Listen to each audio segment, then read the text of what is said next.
No me lo contó nadie. No lo deduje por mensajes, ni por llamadas perdidas, ni por cambios en su forma de besarme. No. Lo vi con mis propios ojos. Un martes cualquiera, a las 4:10 de la tarde, mi mujer se subió al coche de otro hombre. Así empezó todo. Y no fue un accidente. No fue un colega del trabajo que la acercaba a casa. Fue algo íntimo. Ella salió del instituto, es profesora, caminó con prisa, mirando el móvil, y cuando ese coche gris se detuvo junto a la acera, no dudó. Ni miró alrededor. Abrió la puerta del copiloto y se metió. Ni siquiera pareció incómoda. Le sonrió. Apoyó una mano en su hombro mientras hablaban. Luego él arrancó, y se fueron. Y yo, desde mi furgoneta, aparcado a menos de 20 metros, me quedé quieto, sin saber si lo que estaba viendo era real. Sé que me vas a preguntar qué hacía yo ahí. Que por qué estaba espiando a mi mujer. Y te juro que no era eso. Yo no tenía pruebas, ni siquiera sospechas firmes. Solo, algo no cuadraba. Me pidió que recogiera a nuestra hija del cole porque le salía una reunión de última hora. Me pareció raro porque normalmente se organiza para eso. Así que fui a buscar a la niña, sí, pero decidí pasar antes por su trabajo. No para controlarla.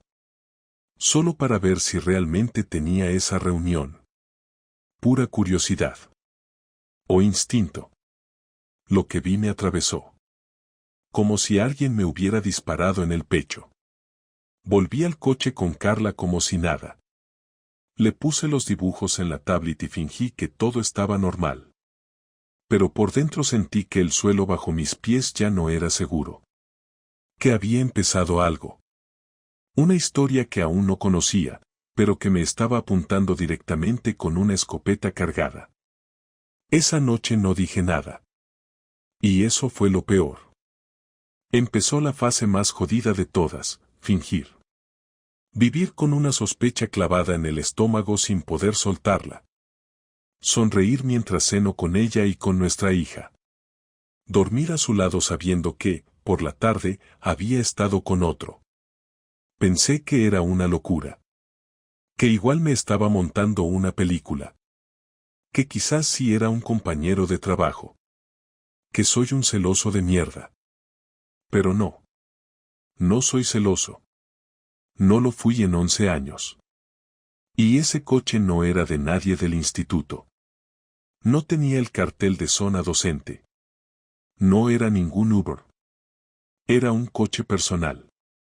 Con un tipo dentro al que ella le sonrió con esa sonrisa que solo me dedicaba a mí cuando quería algo. Cuando le apetecía jugar. Y ahora, se la regalaba a otro. Así empezó todo. Durante días me guardé lo que vi. Caminaba por casa como si nada. Me volví más callado. Evitaba el contacto físico. Ella lo notó, claro. Me preguntó si estaba cansado, si había tenido una semana dura. Yo le decía que sí, que era el trabajo. Pero dentro hervía. Me obsesioné con ese coche. Con esa imagen de ella cerrando la puerta y desapareciendo con él. Un viernes por la tarde, mientras ella decía que iba al centro a mirar ropa, me subí otra vez a la furgoneta. Dejé a la niña con mi madre y seguí mi instinto. Fui hacia el barrio donde la vi subir aquel día. No sabía exactamente a dónde iba, pero algo dentro de mí me decía que estaba por allí. Y entonces, lo vi de nuevo. El mismo coche, el gris. Aparcado delante de un edificio viejo, de estos que tienen locales vacíos en la planta baja. Estaba con las luces apagadas, pero lo reconocí al instante. Me paré a una calle de distancia y me quedé dentro del coche. Esperé. A los 3 minutos apareció Marta. Mi Marta. Con ese abrigo rojo que siempre se pone cuando quiere sentirse guapa. Cruzó la calle sin mirar. Tocó la ventanilla del coche con los nudillos y el tío bajó el cristal. Le sonrió. Ella también. Subió. Cerró la puerta. Y el coche arrancó. No me siguieron. No me vieron. Yo me quedé ahí, con las manos apretadas al volante. Sin respirar. Volví a casa sin saber muy bien cómo llegué. Esa noche no pude hablar. Ni comer. Marta volvió a las 2 horas, dijo que no encontró nada en las tiendas. Que estaba todo carísimo. Me besó la mejilla, como si nada. Como si no acabara de bajarse del coche de su amante. Y yo seguí en silencio. Porque necesitaba más. Porque lo que viene después, y te lo voy a contar, fue mucho más duro. Cuando te dije que necesitaba más, no me refería a venganza ni a drama, sino a saber la verdad entera.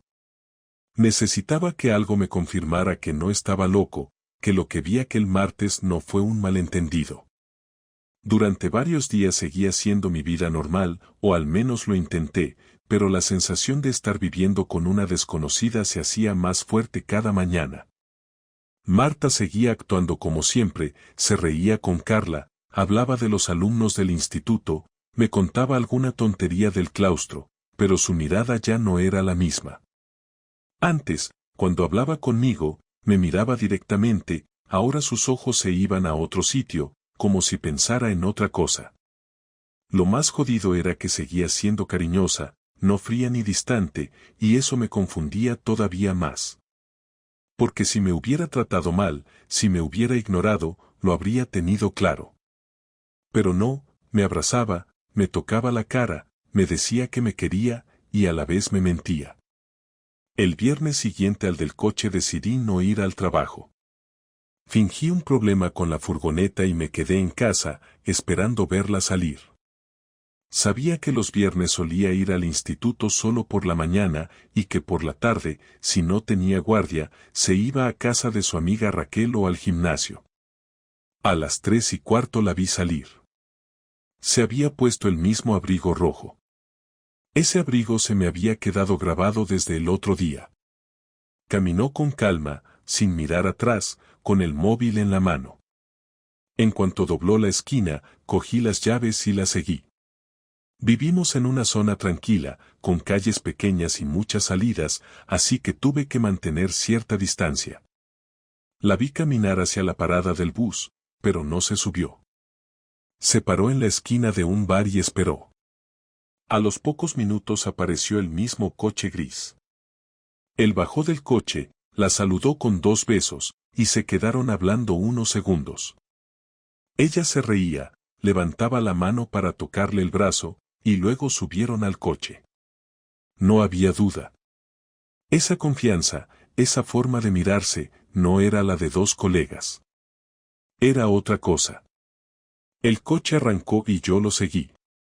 No muy cerca, claro, pero sin perderlo de vista. Condujeron unos 10 minutos hasta un edificio viejo, de 3 plantas, cerca del centro. Aparcaron en una calle estrecha y entraron por una puerta lateral. No era una tienda ni un portal normal. Tenía un cartel pequeño, consultoría lingüística, oficina 3B. Lo recordé porque lo busqué después. Se metieron y no salieron en más de 1 hora.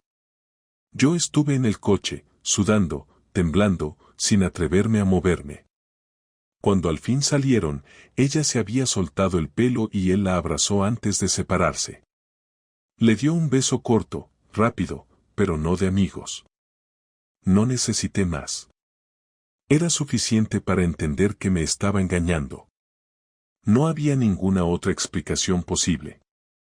Pero aunque el cuerpo me pedía salir corriendo, gritarle, hacer algo, decidí esperar. No por cobardía, sino porque quería que todo quedara claro.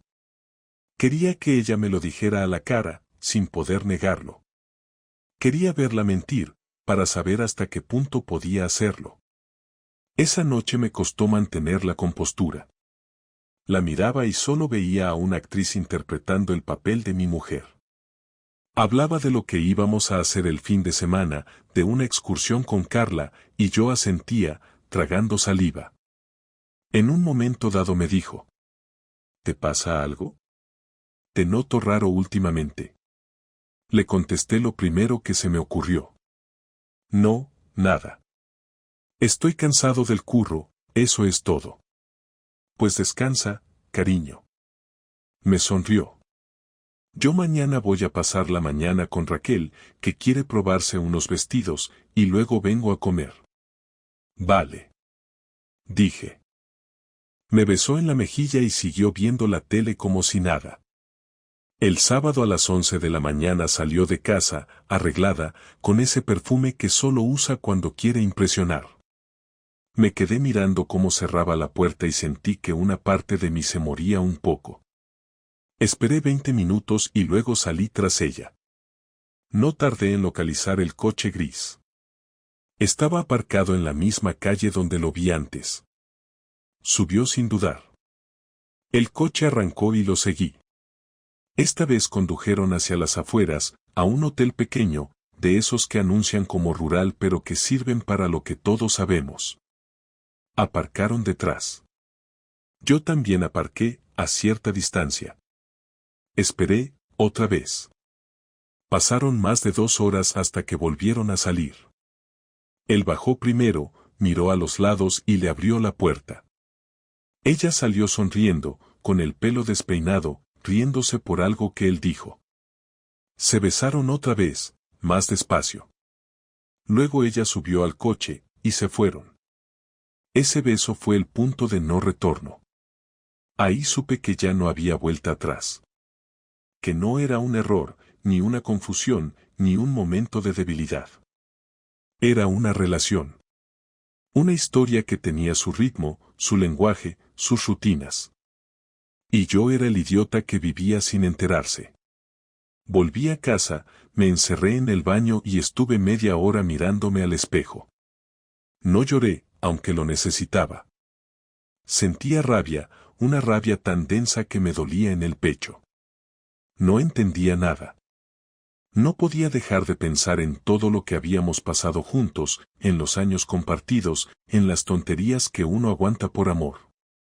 Y ahora, después de todo eso, ella se metía en la cama con otro.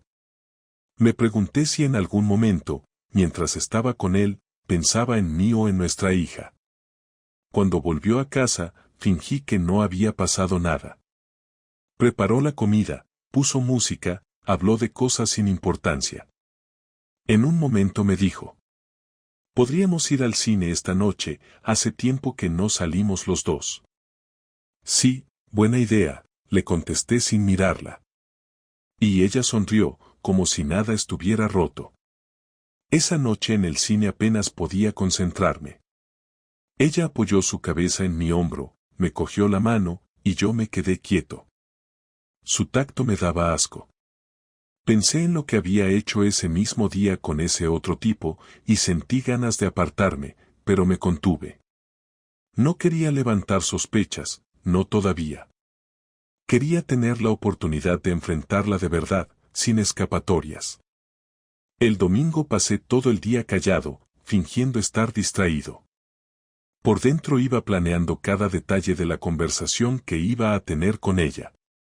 No sabía cuándo, ni cómo, pero sabía que iba a pasar pronto. No soportaba seguir compartiendo cama con una mentirosa. Esa noche, antes de dormir, le pregunté sin darle importancia: «¿Cómo está Raquel?»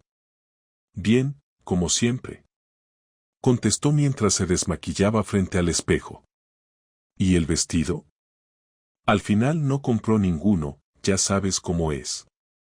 «Claro», dije, y me giré para apagar la luz. Ella se metió en la cama y me abrazó por detrás.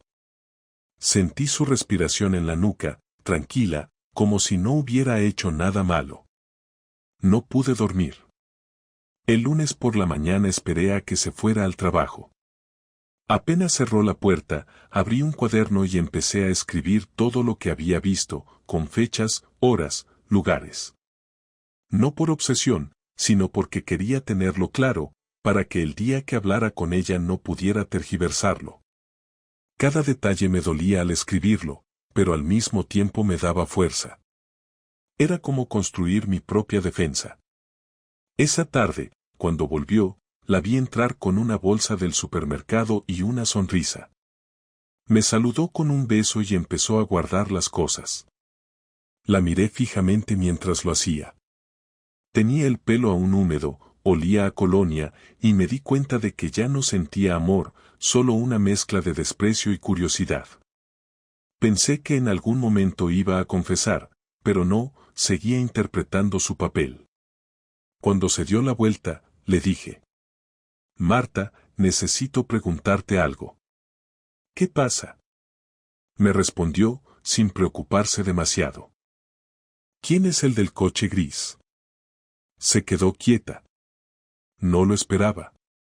Ni siquiera intentó fingir que no sabía de qué hablaba. Tardó unos segundos en contestar. ¿Qué coche? El que te recoge los viernes. El que te besa delante del Hotel Las Encinas. Su cara cambió por completo. Se le cayó la bolsa de las manos. No dijo nada durante un rato, solo me miró, con una mezcla de miedo y vergüenza. Javier, empezó a decir, no es lo que crees. Ah, ¿no? Le interrumpí. Dímelo, entonces. Dime qué es. Déjame explicarte. Tienes 2 minutos. Y ahí empezó el momento que había temido toda la semana, el que sabía que iba a doler más que todo lo anterior. No recuerdo haber sentido tanta calma en un momento tan tenso. Era como si el cuerpo se me hubiera apagado para que pudiera escuchar sin perder la cabeza. Marta se quedó frente a mí con las manos temblando, sin saber por dónde empezar. No había lágrimas, al menos no todavía, solo una especie de incomodidad que llenaba la cocina. El reloj marcaba las 8:45 y la niña jugaba en su habitación, ajena a lo que estaba a punto de pasar. Me crucé de brazos y esperé a que hablara, sin apartar la mirada. Ella intentó recomponerse, cogió aire, pero no lograba mantenerme la vista. Javier, no quería que te enteraras así, dijo al fin, con la voz temblorosa. ¿Así cómo? ¿Cómo el imbécil que no se da cuenta de que su mujer se acuesta con otro? Contesté, más frío de lo que pensaba que sería. No, no digas eso, no ha sido algo, no fue premeditado, pasó, simplemente pasó, replicó, intentando sonar razonable, como si lo nuestro fuera un accidente doméstico. Le pedí que siguiera. Me contó que el tipo se llamaba Luis, que trabajaba con ella en el instituto, que todo había empezado hace unos meses con charlas después de clase, que coincidían en reuniones y que él la escuchaba cuando yo no lo hacía. No gritaba ni lloraba, hablaba como si estuviera explicando un error administrativo. Decía que no sabía en qué momento se le fue de las manos, que se sentía sola, que yo siempre estaba cansado, que la rutina nos había matado. Yo solo la escuchaba, sin moverme, con una calma que me daba miedo. ¿Y eso te pareció motivo suficiente para follarte a un compañero? Le solté de golpe, y por primera vez vi su cara cambiar por completo. No hables así, por favor. No, voy a hablar así porque tú lo hiciste sin pensar en las consecuencias. ¿Dónde quedó toda esa mierda de la confianza, del respeto, del amor? Le pregunté, y vi cómo se le llenaban los ojos de lágrimas, pero seguí sin piedad. Lo peor de todo no es que me hayas traicionado, Marta, lo peor es que lo hiciste con una normalidad que asusta. Tenías tiempo para organizarlo, para mentir, para volver a casa y besar a nuestra hija como si nada. Ella se llevó las manos a la cara y empezó a llorar. No ese llanto desgarrado de quien se arrepiente, sino un llanto bajo, contenido, el de alguien que sabe que ya no tiene escapatoria. Lo iba a terminar, dijo entre sollozos, te lo juro, Javier, no podía seguir con esa farsa. No quería hacerte daño, pero no sabía cómo pararlo. Claro, hasta que te pillé. La interrumpí. Si no lo hubiera visto, seguirías con él, ¿verdad? No, te juro que no. No me jures nada, no tienes derecho a hacerlo. Durante un rato no dijimos nada. Se escuchaba solo el ruido de Carla en el pasillo. Me apoyé en la encimera y cerré los ojos unos segundos para no perder el control. Tenía ganas de gritar, de romper algo, pero me contuve. Cuando abrí los ojos, ella seguía ahí, destrozada, repitiendo que no había querido hacerme daño. ¿Cuánto tiempo llevas con él?, pregunté. Desde mayo, susurró. Estamos en septiembre, así que 4 meses mintiendo cada día. No todos los días, intentó justificar. Da igual, fueron suficientes. Me contó que se veían a escondidas en esa oficina donde él trabajaba a tiempo parcial, que alguna vez habían salido de la ciudad, que ella había pensado dejarme pero no se atrevía porque no quería que Carla creciera sin su padre. Cada palabra me golpeaba como una bofetada. Dijo que se había sentido viva otra vez, que con él reía, que con él se sentía escuchada. Cuando lo dijo, tuve que dar un paso atrás para no reaccionar con violencia. ¿Y yo qué era para ti entonces?, pregunté sin levantar la voz. Un compañero de piso, un cajero automático, el tipo que cuida de la niña mientras tú te reencuentras contigo misma. No digas eso, tú sabes que te he querido, respondió, y esas palabras me dieron asco. Tú no sabes lo que es querer, Marta. Querer no es follar a escondidas y volver a casa fingiendo que todo va bien. Querer es tener la decencia de hablar, de decir que algo no funciona. Pero tú preferiste callar y traicionar. Ella se derrumbó en una silla. Yo seguía de pie. Cada segundo que pasaba me daba más cuenta de que no había marcha atrás. La mujer que tenía delante ya no era mi mujer. Era una extraña. Le pedí que me dijera si todavía lo veía, si seguían en contacto, y me dijo que no, que hacía una semana que lo había terminado. No le creí. ¿Y él? ¿Sabe que estoy al tanto?, pregunté. No, no lo sabe. Pues lo sabrá. Ahí levantó la cabeza, con miedo. Javier, no hagas una locura, por favor. Una locura fue lo que tú hiciste, y míranos ahora. Cogí mi chaqueta y salí de casa. Caminé sin rumbo durante más de 1 hora. No pensaba con claridad, pero necesitaba aire. Me temblaban las manos. A ratos quería volver y echarla, a ratos quería desaparecer.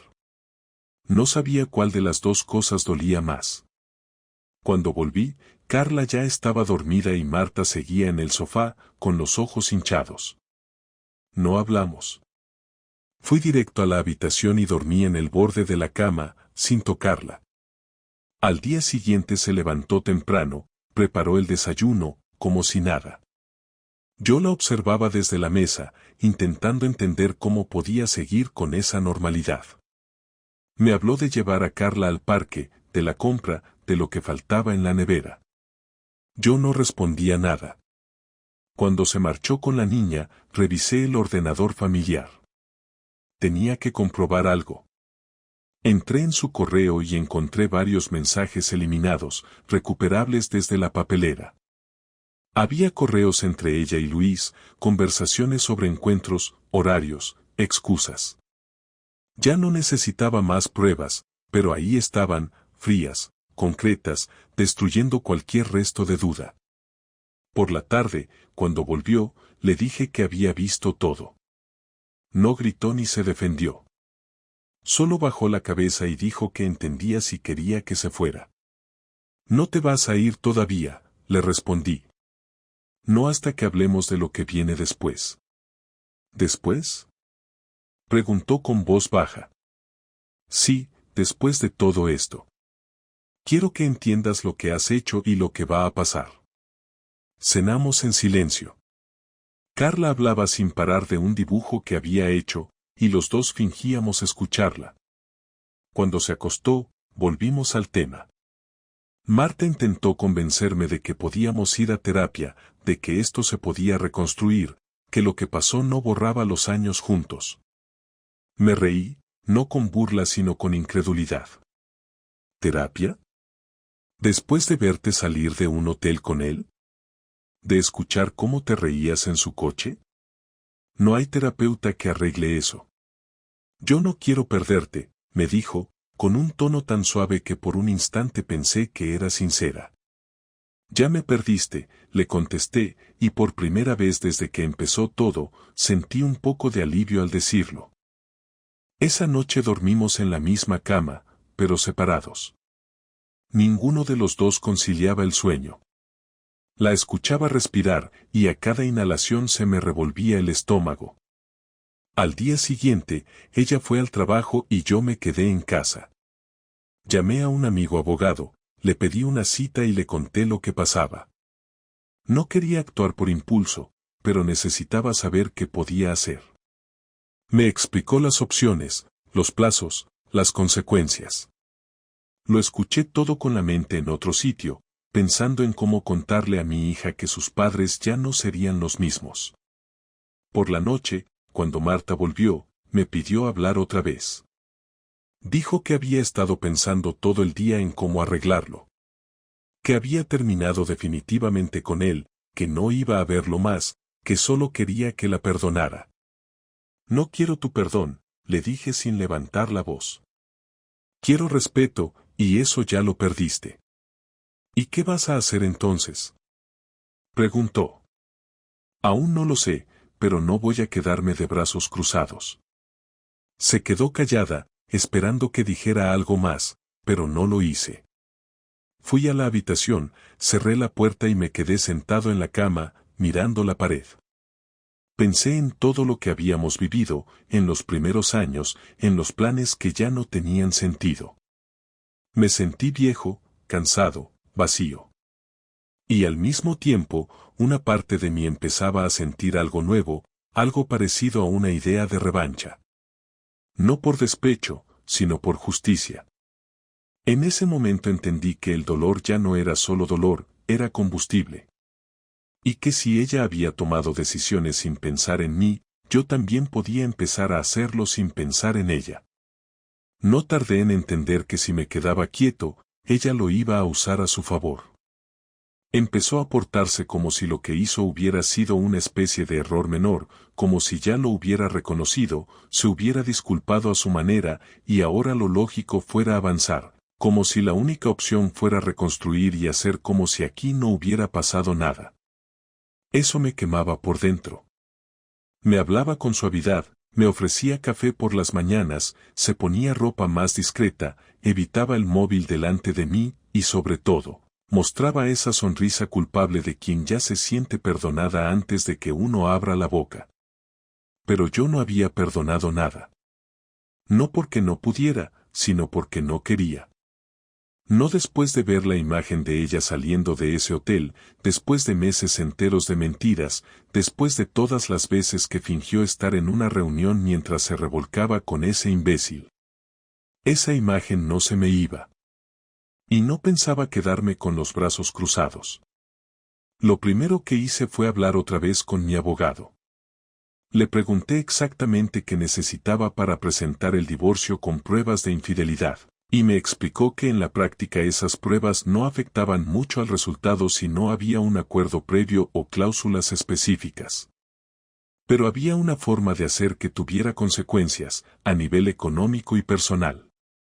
No solo se trataba del divorcio, sino de cómo dejarle claro que todo lo que había construido a base de traición le iba a costar caro.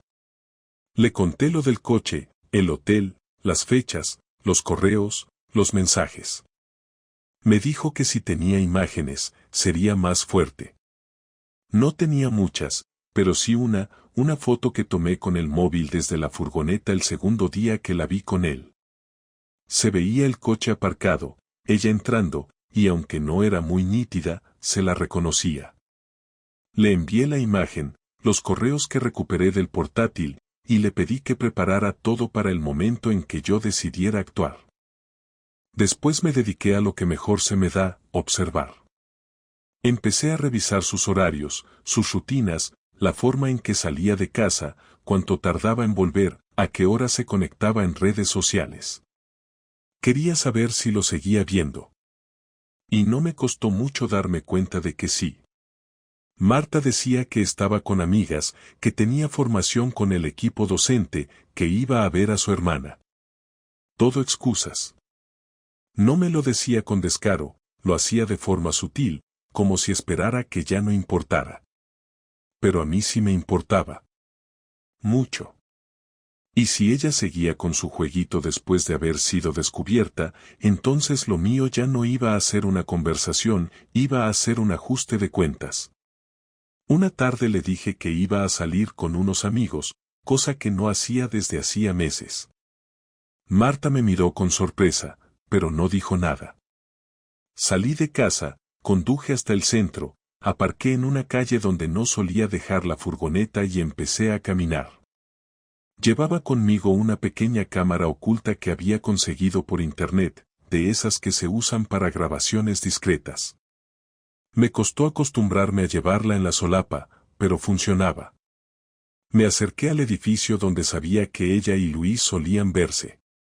No tardé en ver el coche gris aparcar en la misma zona de siempre. No bajé la vista. Lo vi claramente. Marta salió del edificio 5 minutos después, se subió, y se besaron. Esta vez no hice nada, solo grabé. No por odio. Por justicia. Durante los días siguientes, recopilé toda la información. Imágenes, videos, correos, todo ordenado por fechas. Después imprimí una copia de cada archivo y preparé una carpeta. Otra para el abogado. Otra para mí. La guardé en una caja y la dejé escondida en mi taller. No quería precipitarme. Quería que cada movimiento fuera calculado, medido, sin emociones. Mi objetivo era claro, que sintiera lo que yo había sentido, que entendiera que no podía traicionar sin consecuencias. La oportunidad llegó sola. Una semana después de la última grabación, Marta me dijo que quería invitar a unos amigos del instituto a casa, que hacía tiempo que no hacían una cena. Le dije que me parecía bien, sin poner pegas. Ayudé a organizarlo todo, preparé comida, coloqué sillas, limpié el patio. Lo hice todo con una sonrisa. Ella estaba feliz, cómoda, como si el equilibrio se hubiera restaurado. Esa noche, ya con todos sentados a la mesa, llegó Luis. No lo esperaba. Ella no me lo había dicho. Y él, al verme, puso una cara que no olvidaré nunca. Su expresión cambió al instante, como si le acabaran de tirar un cubo de agua helada encima.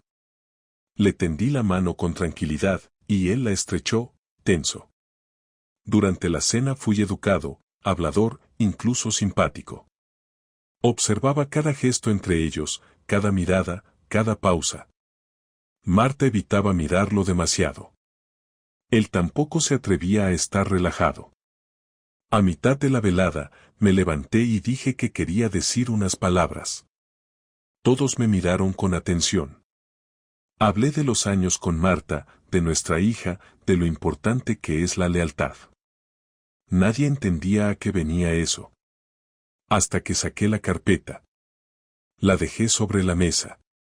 Esto que veis aquí es el resumen de 4 meses de traición, dije sin cambiar el tono. Mi mujer, Marta, y tu querido compañero, Luis, llevan tiempo acostándose a mis espaldas. El silencio fue absoluto.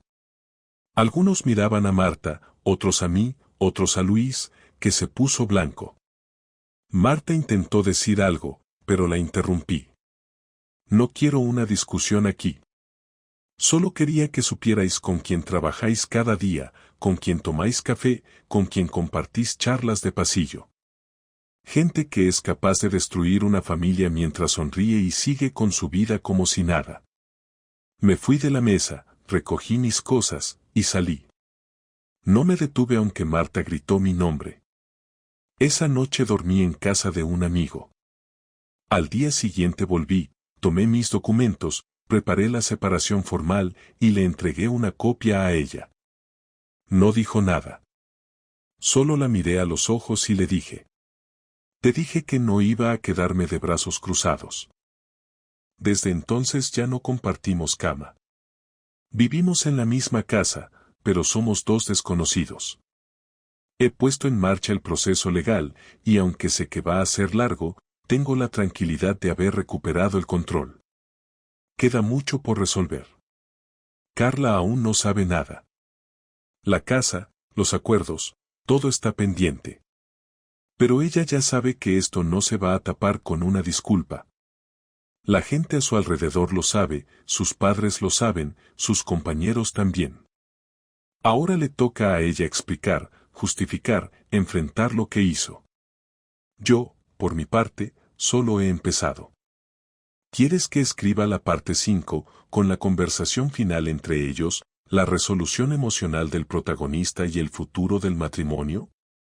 Next part, follow the rules, each part must be between 1200 and 1300 words, do not use clichés, metaphors and different water, the part must be interesting, do not write subheadings in the story, use only one heading to indicate the part, only large paragraphs and dialogues can be used in the part, no sentences of 2 to 3 words, you cannot use short sentences unless it is a dialogue, follow the rest of the past rules.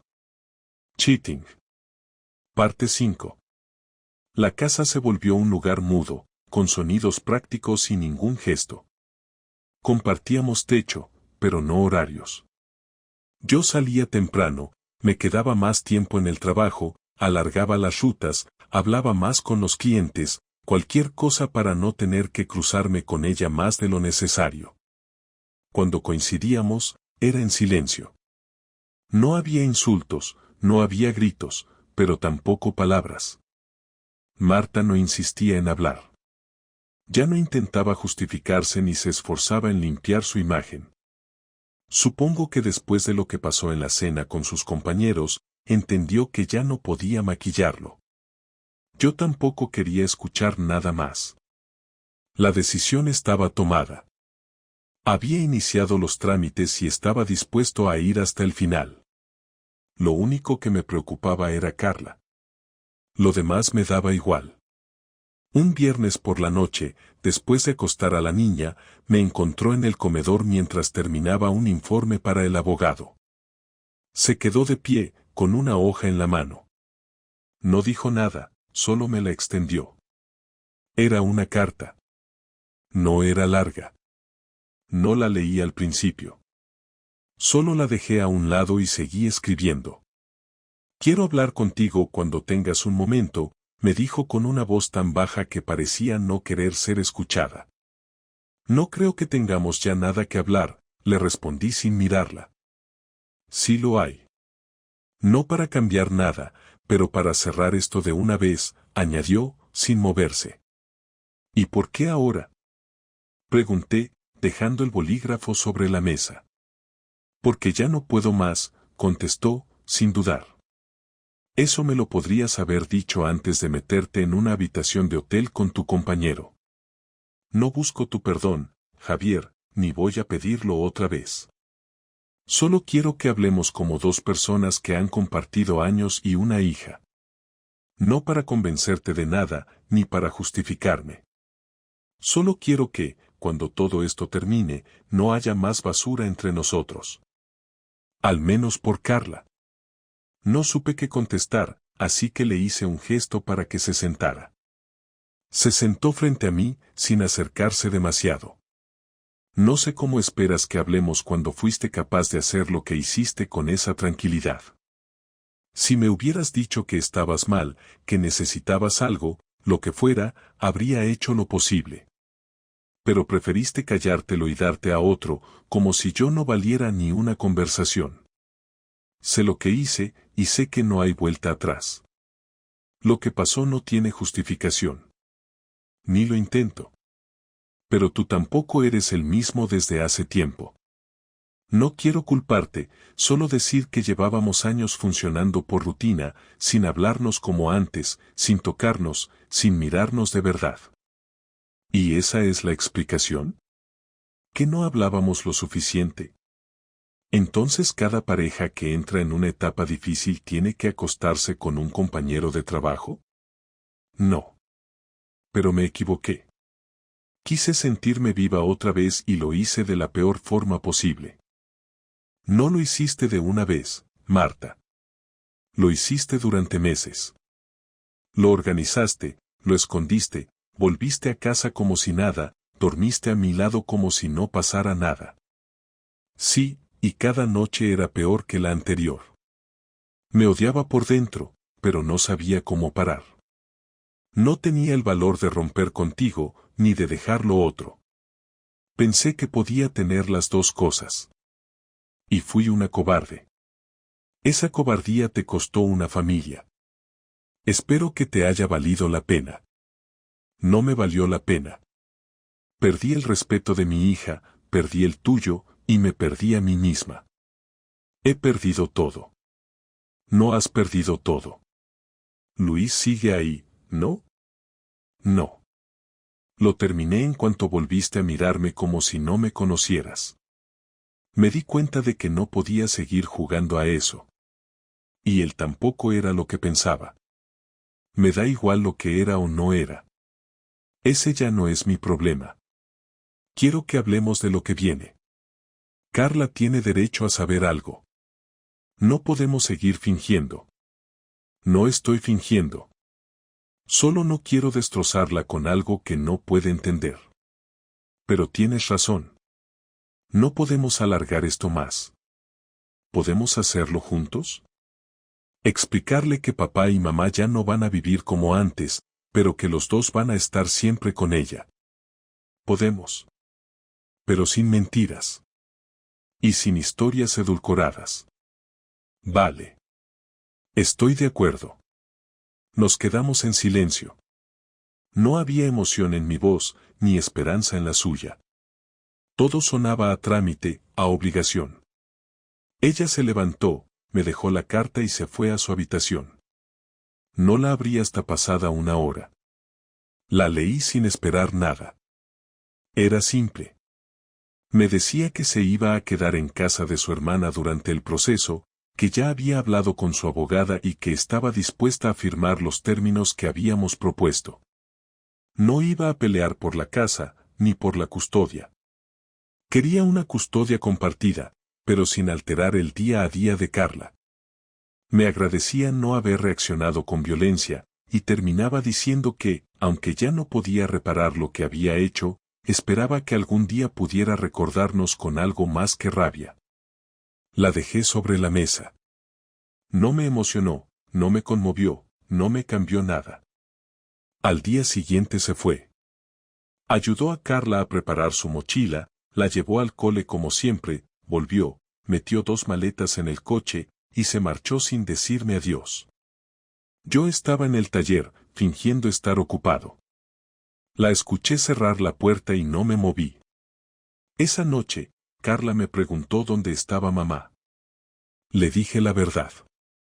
Que mamá iba a vivir unos días con la tía porque necesitábamos tiempo para hablar y pensar. No pareció muy sorprendida.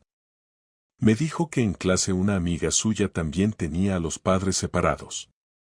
No hizo muchas preguntas. Solo me abrazó. Fue el abrazo más sincero que recibí en meses. Pasaron los días. Firmamos los papeles. Acordamos los turnos. Hablamos de lo práctico. El resto ya no importaba. Marta venía a recoger a Carla con una expresión neutral. No había reproches, no había charlas largas. Yo estaba en paz. No feliz, pero en paz. Una semana después de firmar todo, recibí una carta en el buzón. Era de sus padres. Me pedían perdón. Me decían que no sabían nada, que estaban destrozados, que me consideraban parte de su familia. Les contesté. Les dije que no tenían culpa de nada, que seguiría viéndolos si ellos querían, por el bien de Carla. Me respondieron agradecidos. Supongo que para ellos también fue un golpe. Y así fue como terminó todo. Sin gritos, sin golpes, sin escenas de película. Solo con silencio, con papeles firmados, y una niña que sigue sonriendo como si el mundo no se hubiera roto. Lo que venga después ya no lo decido con rabia, sino con la tranquilidad de haber enfrentado el desastre sin esconderme. No puedo decir que me haya recuperado, porque no hay una línea exacta que marque el momento en el que uno deja de estar roto para estar bien, pero sí puedo decir que respiro de otra forma. Desde que Marta se fue, la casa se volvió más sencilla, más silenciosa, más fácil de leer. Ya no hay tensión en cada paso que doy, no tengo que fingir normalidad ni contenerme frente a alguien que ya no respeto. Carla se ha adaptado mejor de lo que pensaba. Pregunta poco, observa mucho, y cuando está conmigo se muestra tranquila, como si intuyera que no tiene que cargar con las preguntas que a mí me siguen dando vueltas en la cabeza. Ella no necesita entender los detalles, solo sentir que sigue teniendo a sus padres, aunque ya no estén juntos. He aprendido que el dolor no avisa, que te cae encima cuando menos te lo esperas y te obliga a reconstruirte sin darte tiempo a procesar nada. Todo lo que pasó en ese mes, desde que vi a Marta subir a aquel coche hasta que firmamos los papeles del divorcio, fue como un golpe detrás de otro, sin espacio para respirar.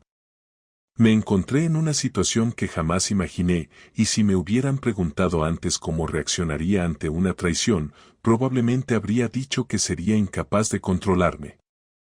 Pero lo hice. No por ella, sino por mí. Porque entendí que la dignidad no se negocia, y que perder los papeles solo le da poder al que ya te quitó algo. No busqué consuelo en nadie. Ni en amigos, ni en otras mujeres, ni en redes sociales. Me volví más reservado. Solo hablé lo justo con quienes sabían lo que pasó. Los demás no necesitaban detalles. Algunos conocidos me mandaron mensajes preguntando si era verdad, si realmente ella había hecho lo que se decía.